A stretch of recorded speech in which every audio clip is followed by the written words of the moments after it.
Hello everyone and welcome to my channel. My name is Mona and I've recently started this channel about autism.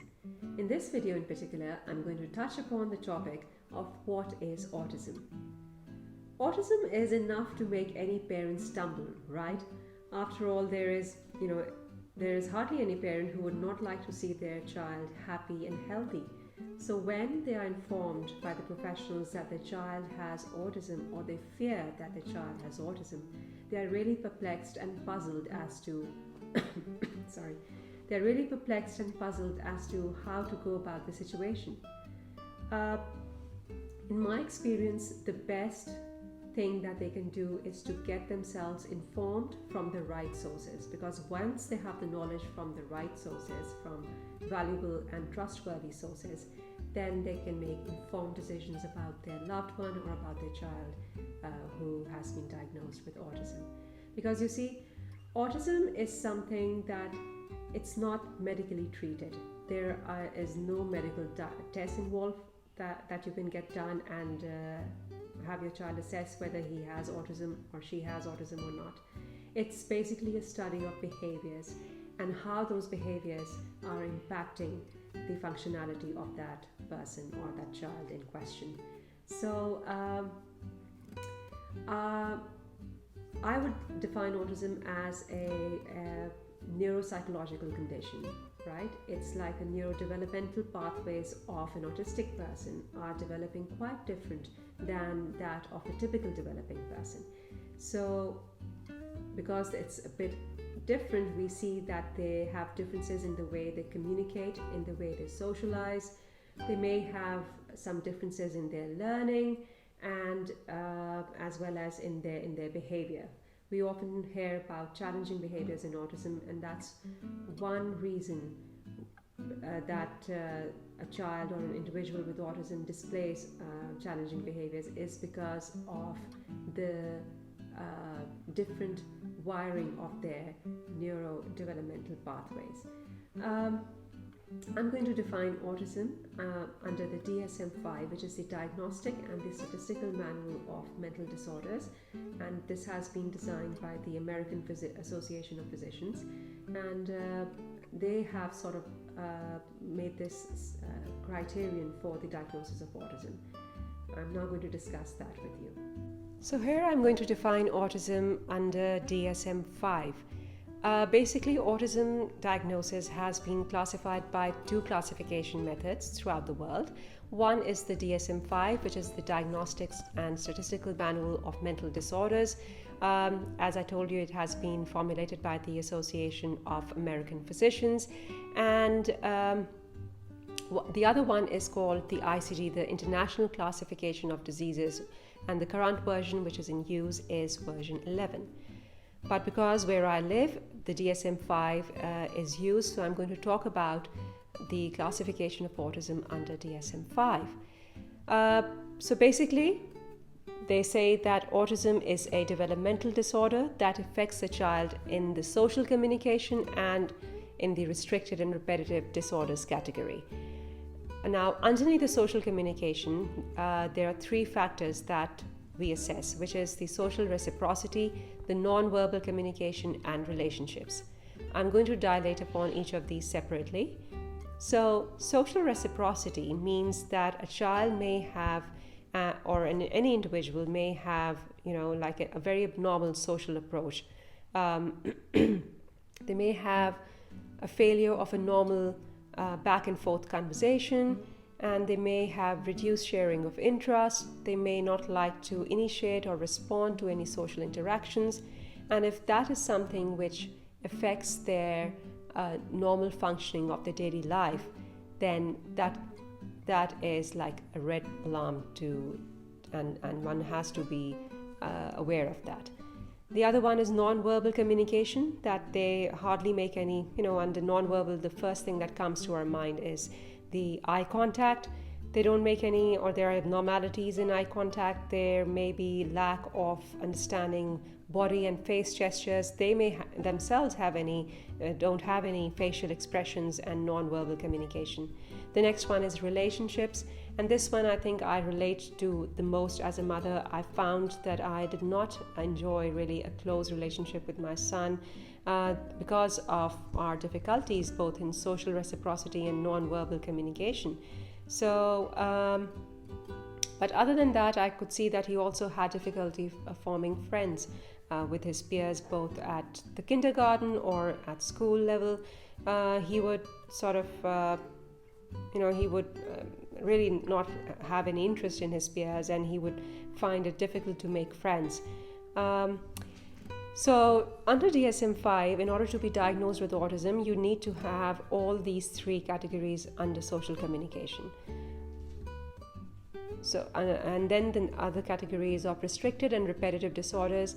Here we talk about four types or four categories of RRBs, and under these, DSM-5 says that a person can show either two of either four of these categories.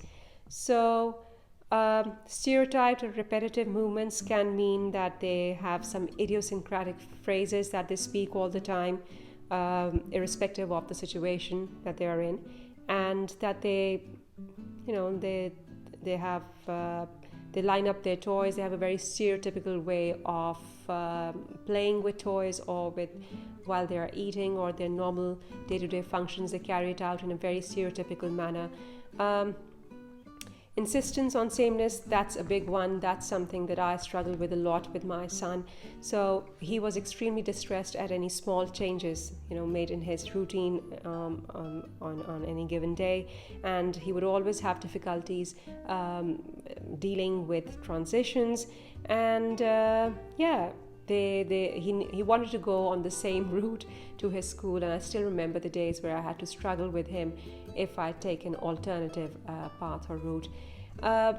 So autistic individuals also have some very special interests, and this is something that I would like to talk about in my later videos and tell you that how these interests can be actually a strength of autistic people. And now in current research, there is a lot of talk about identifying these interests and using them to sort of strengthen the skills of autistic people. Sorry. And then we have sensory responsivity, which means that there may be some individuals who are quite, who may find touch or deep pressure quite awkward, but there may be some who may be seeking this kind of pressure and deep touch. And it can be with regards to the light or smells or textures or touching of objects and movement or even temperature. And you must have heard that autistic people really find it difficult to let anyone know if they have pain in any part of their body. That's mainly for individuals who are not really, who need a lot of sensory invigoration and so that's the main criteria of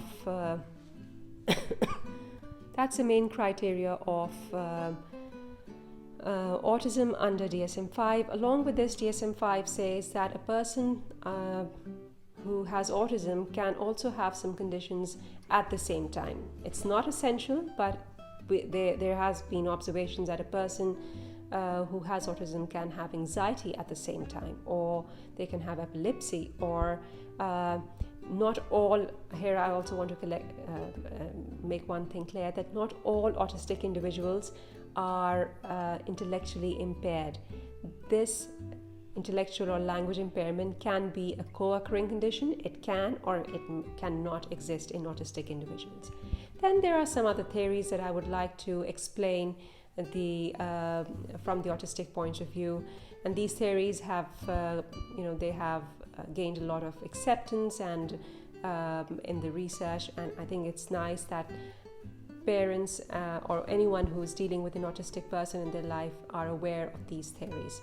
Another element of autism that I really wanted to talk about is that autism is not linear. There is no such thing as a person being less autistic or being very high autistic. It's a pinwheel. It's a pinwheel of all colors of rainbows. So You'll find people with autism carrying, varied amount of autistic characteristics. There's a saying that is very common about autistic people, that if you have met one person with autism, you have met just one person with autism. It's a condition, or maybe a number of conditions, and with behaviors not even similar for any two people on this planet Earth. So you might find someone who is really verbal, who can talk, who can have a good conversation, but then at the same time they may have this reduced sharing of interests or emotions. They may not initiate friendships. They may have difficulty in understanding relationships. Why is it important to have friends? Why is it important to maintain friendships? And then at the same time, there may be people who have highly fixated interests. They're really preoccupied by those interests, and then they may not really bother about any change in their routines. But then there are other people who are really, who are extremely distressed at small changes in their lives. So it's unique, it's amazing, I would say that if you have any autistic individual in your life, I think it's what an amazing journey and what an amazing experience it is to be with these people, to observe them, to learn. There's a lot that they can help us learn. So that's all from my side, and I hope to see you next time again, and I hope that this video has been useful. If you have any questions or queries, or any comments about how I can improve my videos, please do let me know. Thank you very much, and see you soon. Bye.